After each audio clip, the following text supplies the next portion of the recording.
दूसरी बात, छोटी छोटी बातों को बहुत ध्यान में रखना, हमने अब बहुत ध्यान में रखना है।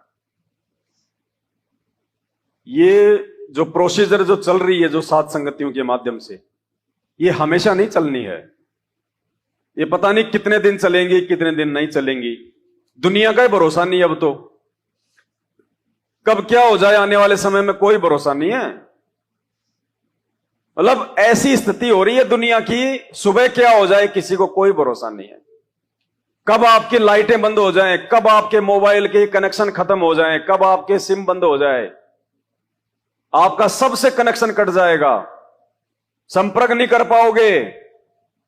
कब देश में परिस्थितियां बिगड़ जाएं, कब भूकंप आ जाए, कब कोई वायरस आ जाए, कब लॉकडाउन लग जाए, कुछ नहीं भरोसा आगे का। क्योंकि अब जो तांडव मचेगा वो दुनिया ने 4 युगों में नहीं देखा होगा।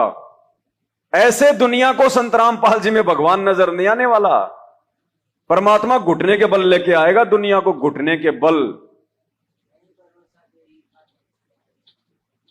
तो भाई आगे के लिए तैयार हो जाओ, और आगे के लिए तभी तैयार होंगे जब हम अपने खुद के ऊपर हम लोग विश्वास करेंगे।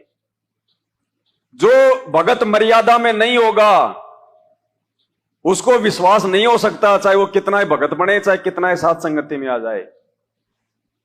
जो मर्यादा में नहीं है वो अंदर से थोथा है, आकड़े की लकड़ी की तरह, बांस की तरह अंदर से थोथा है वो। उसको उस समय उन विकट स्थितियों में विश्वास ही नहीं बन पाएगा, वो दृढ़ नहीं हो पाएगा, डगमग हो जाएगा वो। तो मर्यादा जरूरी है। अभी भी अगर कोई छोटी मोटी कमी बेसी है तो गुरुदेव को दंड प्रणाम करके भैया नाक रगड़ के, ये परमात्मा पहले जो हो गया सो हो गया, अब मालिक मेहर करो, दया करो, और आगे से दृढ़ हो जाओ। नहीं आने वाले समय में कोई नहीं मिलेगा, ना ये सात संगतियां मिलेंगी। और सात संगति तो वैसे भी धीरे धीरे डाउन ही हो रही हैं, क्योंकि सात संगतियों में बैठा के परमात्मा ने जो चीजें हमें समझानी थी वो चीजें सबको पता हो चुकी हैं। शंका समाधान की पुस्तक सबके पास में पहुंच चुकी है, लेकिन मुश्किल से 100 में से 1 होगा जिसने वो पूरी पढ़ी होगी। तो रोगे बाद में, देख लेना, रोगे फिर बाद में। जैसे गुरुजी कहते ना, फिर तुम जब तुम जाओगे त्रिकुटी पे तो तुम सोचो कि मैं तो एक ही दिन में सारी सब कुछ जान जाऊंगा, पहचान जाऊंगा। नहीं, रिहर्सल यहां करनी पड़ेगी नीचे। तो शंका समाधान की पुस्तक में सारी चीजें हैं अगर ढंग से पढ़ोगे तो, और आने वाले समय में वही चीजें हमें बचाएंगी, मर्यादा ही बचाएगी। और घर बैठ के भक्ति करनी पड़ेगी, ना कोई आश्रम होगा, ना कोई पाखंड होगा, ना गुरु के दर्शन करने को मिलेंगे। ये भी ध्यान दे लेना, जिन्होंने कर लिए कर लिए। 1 किलोमीटर से हो गए दर्शन तो ठीक है, नहीं तो अपने टीवी चैनल में, अपने मोबाइल में दर्शन करो। वो समय आएगा वो आगे, परमात्मा के दर्शन दुर्लभ हो जाएंगे, क्योंकि पूरा विश्व शरण में आएगा। जितने लोग बचेंगे, आप और हमारा नंबर नहीं पड़ेगा। 1 से 1 आत्माएं हैं परमात्मा की, 1 से 1 आत्माएं। आप और हम तो गंदगी में सने हुए हैं। 28 साल से भगवान ने कितने जो है वो दुख झेले हैं, आप और हमें साफ करने के लिए।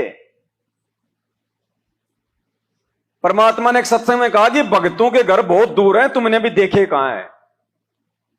आप और हम तो विकारों में, कुकर्मों में, विषय वासनाओं में, राग द्वेष, ईर्ष्या, छल कपट, लोभ लालच, हम तो इन गंदगियों में सने हुए थे, जो भगवान को साफ करते करते भगवान पे भी जो है दाग लग गए और जेल में बैठ गए जाके। भगत तो देखना आएंगे, आप और हम तो उनके पैरों के नाखून के बराबर नहीं है। वो आत्मा रहेंगी परमात्मा के पास में, उनको मिलेंगे मालिक के दर्शन, मालिक की सेवा। अब आप तो अपने घर पे, अपने बेड पे परमात्मा के चरण दबाओ।